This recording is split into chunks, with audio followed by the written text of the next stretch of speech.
How can we be sure that the Quran we have today is the same Quran that the Prophet Muhammad taught to his companions over 1400 years ago?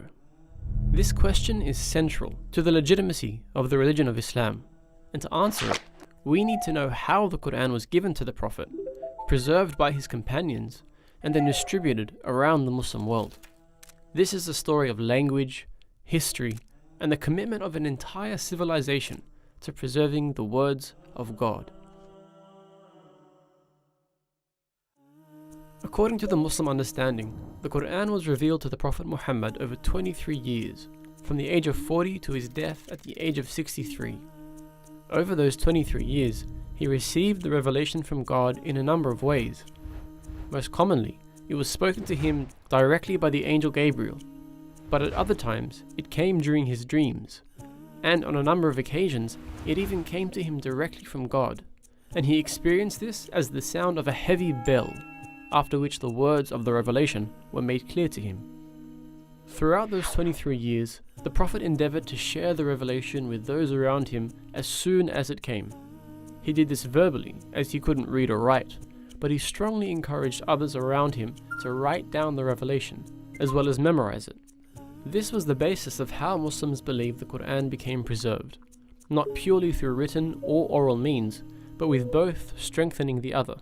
The companions around him constantly strove to memorize these verses, with many eventually memorizing the entire book, and they simultaneously wrote them down on whatever materials they had around them, from parchment to bone to wood and stone. Over time, at least 65 companions functioned as scribes for the Prophet, who eventually established a school in Medina dedicated to teaching 900 of his companions to read and write. However, the dialect of the Qurayshi tribe that the Prophet spoke in wasn't the only dialect of the Arabian Peninsula, and as the religion was adopted by a growing number of tribes, they began to struggle with understanding the Quran. To overcome this, the Prophet was given permission to teach the Quran in 7 of the main dialects in the region, allowing the message to be understood more widely.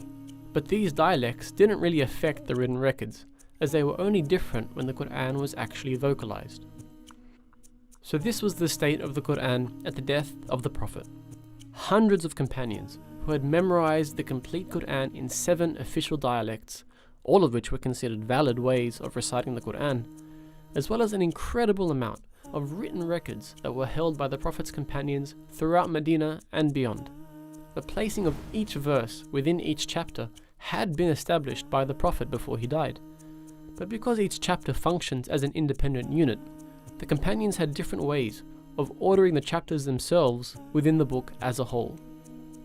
With the death of the Prophet, the leadership of the Muslim community passed to his close friend Abu Bakr, who was quickly beset by conflict on the outskirts of the now considerably large Muslim state.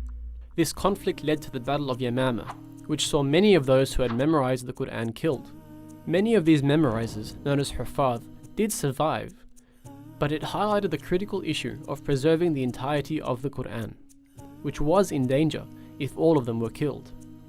Abu Bakr decided to appoint Zayd ibn Thabit to compile all of the written verses of the Quran into one collection, using only those verses which had been written in the presence of the Prophet himself. These manuscripts would then be verified by those who had memorized the entire Quran at the hands of the Prophet. This was where the important concept of tawatur, or multiply attested sources, came into play.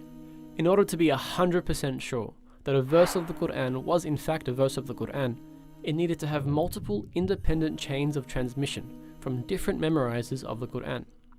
In this way, any verse that came to Zayd could be corroborated through both written and oral means, essentially guaranteeing that every single verse put in the final book was conveyed by the Prophet. Once this had been completed by Zayd, he penned the completed text, which became known as the Suhuf, and gave it to Abu Bakr. This was now the official text of the Quran. With the death of Abu Bakr, it was given first to Umar, and then to Hafsa, the widow of the Prophet, when Umar passed away. Throughout this time, the religion had spread incredibly rapidly, now reaching from Libya in the west to Khurasan in the east. With this influx of non-Arabs who had embraced Islam, those 7 official dialects began to cause some issues. Variant readings were beginning to crop up, and in order to stamp out the issue, The then Caliph Uthman decided that the original Qurayshi dialect would have to become the official reading of the Quran. He appointed a committee of 12 companions to essentially repeat the process of Zayd ibn Thabit, gathering all of those primary sources, rectifying any differences, and confirming them with those who had memorized the text orally. Once this had been completed, he sent for the original Suhuf, which was still being held by Hafsa, and compared the two collections for any differences. Once completed, this final copy was read out to Uthman and the companions, who all agreed upon its accuracy, and they decided to burn the original sources in order to avoid any future divergence with the text. Now this text is referred to as the Uthmani Mus'haf, and it was the first written Quran to be sent throughout the Muslim world with accompanying reciters.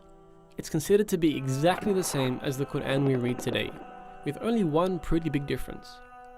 It didn't include any skeletal or diacritical marks, which are essential in differentiating different words which otherwise look exactly the same.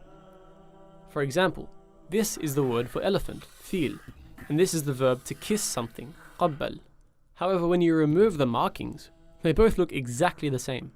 This was how the Mus'haf was written. Now, whilst these diacritical marks weren't invented until 30 years after the death of Uthman, these markings, what are called skeletal dots, were known to the Arabs at the time of Uthman. But he must have intentionally decided not to include them in his original Mus'haf. Now, whilst we don't really know why, one possible reason is that he wanted to ensure that the Quran would always be taught and preserved through both written and oral methods. And that's where those official reciters who were sent out with copies of the Mus'haf came into play.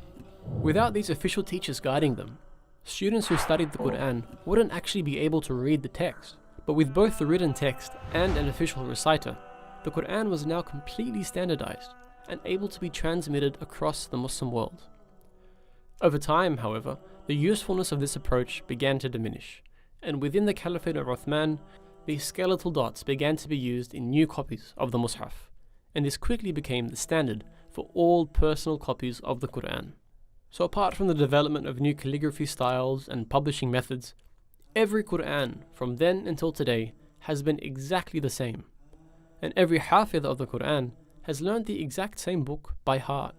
That is a 1400-year mutawatir chain of people who learnt the same book from their teachers and taught the same book to their students, which is why until this very day we can open up a copy of the Quran and know with confidence that this is the same special book that was taught by the Prophet himself.